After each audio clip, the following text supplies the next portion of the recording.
Hey everyone, it's Hailey, and today I wanted to share with you guys the books that I have read recently.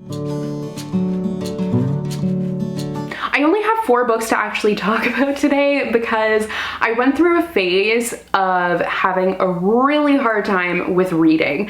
And I mean, there were numerous reasons for that. For the millionth time, the move was really stressful and took up a lot of my time, obviously, especially because things like didn't go that smoothly with certain logistical things were just a nightmare to try and figure out. So things were pushed back and that just really affected my mental health. So I lost a lot of interest in reading, but I have been getting back to it, which I'm so excited about. So I have some kind of like Halloween-y, I know Halloween's done, but I have some books that I read around Halloween to share with you guys today. I do have some books, like there's a couple that I can talk about, one in particular. Wait a second. So one of the books that I kept trying to read and I had the hardest time getting into it, and then finally I just put it down, is 13 Doorways, Wolves Behind Them All by Laura Ruby. I'm not sure if I need to give this book a second chance or if I'm just gonna call it and DNF it, which DNF is did not finish. Please let me know your opinion, but I tried restarting this like 3 times and I just felt very confused, and I don't know if it's when I was reading it, but I just didn't quite understand what was going on. And even going into it, I find the synopsis very confusing as well. So I guess it's not all that surprising that I was kind of like, what, the whole time I was reading it. But it is a historical fiction and it's set around the Great Depression. So like, it is one that I really wanted to try, but I'm just not sure if this one is for me. Like there's 2 characters, I just held up a 3, 2 characters, but one of them is a ghost and then the other one is actually alive. So I was getting really confused between the 2 of them and what was going on, and I just felt like things weren't really explained. So yeah, I had a time reading this, not sure if I will go back to it. Please let me know if you have read it, if you think I should, or if you think I should just call it and DNF it. Speaking of, the first book that I have to talk about today is actually one that I DNF'd, and this one, it wasn't because of when I was reading it, it just wasn't for me, but that is The Ones We're Meant to Find by Joanne He. So this cover, beautiful, absolutely sucked me in, and the synopsis sounds very cool as well, but this story just wasn't what I was expecting from it, and it's entirely a case of it's not you, it's me, because I think this was a really well written book. It seemed very interesting. However, it got to the point where like there was this shocking reveal and I was surprised by it, but I felt like the book was going to be over soon after, but it wasn't. There was still a lot left to go. So at that point, I just kind of was over it, which is why I decided not to continue with it anymore. It's definitely a really unique and interesting sci-fi story, and I was kind of expecting more of a mystery. There is a mystery element to it, but for the most part, it's sci-fi. So it's about a girl who, she wakes up on this island and her only memory is of having a sister that she needs to get to, and that's essentially where the plot goes. You're following her as she lives her life on this island and is trying to get to her sister.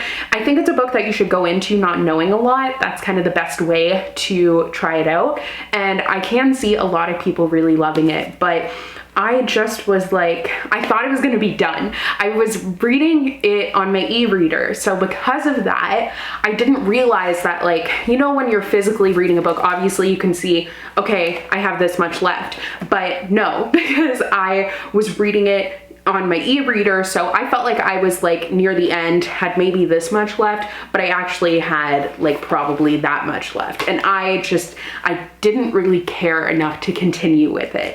I struggle with sci-fi as it is, so it's not generally my cup of tea, so like take my opinion on a sci-fi with a grain of salt. I think if you like sci-fi and are interested in that sort of thing, this is a really fascinating book, but unfortunately it was not for me. So after that, I read Small Favors by Erin A. Craig, and this is by the author of House of Salt and Sorrows, which I read last year around this time, which was a 12 Dancing Princesses retelling, and I enjoyed that one a lot more than I was expecting. So I was really excited for her to be coming out with a new book. I couldn't wait for it, and I did like this one, but I didn't fall in love with it like I did with House of Salt and Sorrows. It's very interesting because it has like really small town town vibes, and it reminds me a lot of The Lottery by Shirley Jackson in a very strange way. Like, I think just this small town, and there's kind of like a committee, how they decide things. It just makes me think of that. So there is kind of a dystopian element to it, but it's also set like in a Western sort of civilization. But I had a lot of trouble with this one because there were a lot of loose ends that were never really tied up. So you're left with quite a few questions, and I know that kind of adds to the mystery of things, but I felt like in this case, it just seemed like certain characters were forgotten because you never really found out what happened to them. So I loved the fact that the main character and her family, they were beekeepers. I thought that was really interesting, and it also provided a very interesting symbol for the story. I feel like this was a book where not a lot happened and I felt kind of confused. So similarly to the ones we're meant to find, this is kind of an acquired taste. Like, certain people are going to really love this book, and it's not that I didn't like it, I just definitely didn't love it. So it was very interesting, but at the same time, I kind of wanted more. It's definitely a book that you can read for the vibes, like it's haunting and eerie and chilling just because of the atmosphere and the setting, but I just kind of was left wanting a little bit more from it, unfortunately, but I definitely will read more by this author in the future. Next, I read White Smoke by Tiffany D. Jackson. This will be my second Tiffany D. Jackson book that I've read.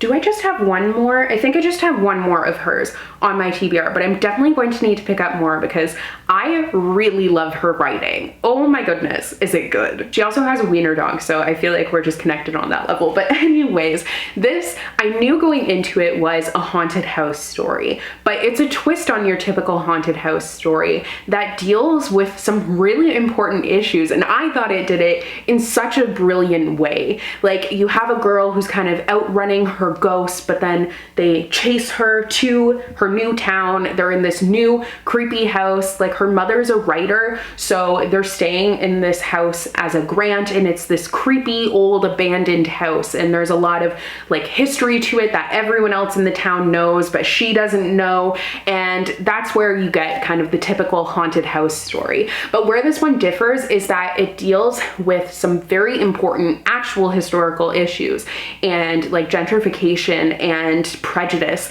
and I felt like it was such an expert way to like address something like that. It really was scary because like it's an actual real life thing. So I found this very hard to read because it was super creepy, but at the same time, like, I did not see the twist coming, and I don't generally see twists coming, but in this case, like, I really didn't see it coming, and I was super surprised by it, and it still leaves me kind of feeling like creeped out a little bit, but it's such a fabulous book. Like, wow, this one totally blew me away, and it's a great one to read. And lastly, I listened to the audiobook for Horrid by Katrina Leno. So I also have read another Katrina Leno book. I read Summer of Salt last year, and I really liked that one. This one's very different. I had to stop listening to this audiobook while I was reading White Smoke because they both kind of have a similar haunted house story vibe. They're both very different stories, but at the same time, like, it's the going to this house and the whole town knows the secrets around it, but the main character doesn't actually know. So in this case, the main character, they have returned to her mother's childhood home, and there's this storage room that was locked, but then some creepy things start happening, and the main character ends up learning that there are some secrets, like some things that she doesn't know that are major and life-changing. So it's really interesting, had a lot of vibes. I finished it yesterday actually when I was listening to an audiobook because I had like an hour and 40-minute drive back from my hair appointment because traffic, so I had plenty of listening time, and it provided for very, very interesting listening while driving in the crazy, like, Montreal drivers are just very interesting. So it was a fascinating experience, but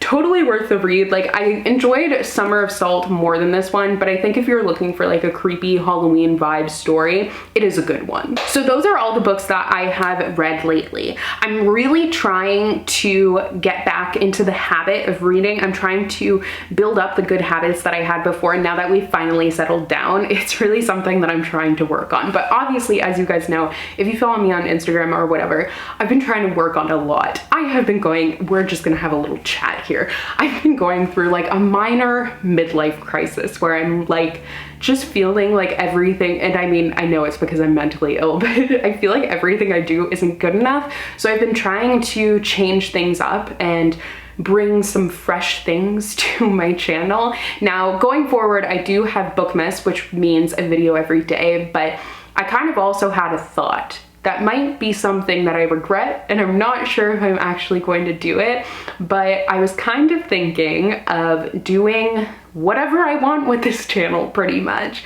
So I wanted to post maybe every day except for weekends, but it would just be whatever I want. So I will continue obviously to prioritize book videos, but I would also post like Sims content, the stuff that I was posting on my second channel, and just bring it all here, because kind of right now where I'm at is all of the views on my videos are at even levels. So I feel like if I start doing some different content, I mean, it's not going to hurt because I will start posting more consistently, because I feel like part of the reason that I've been having trouble with the consistency of posting is because I feel really limited. So I know that the second channel was to make it so I wouldn't feel so limited, and it does do that. But at the same time, I'm like, maybe I'll have everything in one space. I don't know. Like, if you guys hate the idea, that's fine too, but it's just something I've kind of been toying with. It's like posting every day or nearly every day and just doing whatever.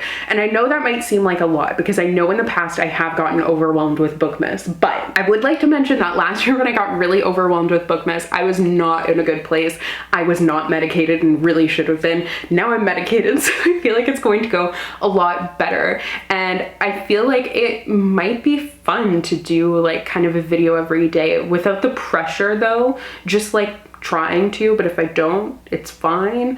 I don't know. I've been in a very weird trying to figure out my life and not knowing what to do sort of headspace, in case you can't tell. But at least I have started reading again, which is nice. I also really want to get back to reading vlogs. I have started like 4 reading vlogs and I just end up not finishing them. So I want to get back to those and posting them because I love vlogging. It's just something about like when I take a break, then it takes me forever to actually like finish a vlog and post it. I will start them, but I don't actually end up finishing them, which is very strange. And I don't know why I'm like that, but it is what it is. But yeah, that I guess is my kind of announcement. I will do a separate video, but Bookmas is coming and I'm super excited. I have some really exciting topics for this year that I haven't tried before, and I'm really looking forward to doing them for you guys. So I'm going to start filming probably soon actually, which is awesome, and it's gonna be a good time. So I hope you will join me. If you guys don't know, Bookmas is where I post a kind of Christmassy, it's like basically a month-long wrap-up of everything that I read in 2021. So I will post a bunch of different like topics and everything like that, and I post every single day in the month of December, and I have a blast with it. Last year was a little bit stressful, but this year it's gonna be a lot of fun again because I'm getting started early, so I will be prepared for everything. But yeah, those were all the books that I've read recently, and that was all I really wanted to chat with you guys about. But thank you guys so much for watching, and thank you for your continued support as I have been a little bit all over the place. I really appreciate it, and I will see you guys in another new video soon. Bye!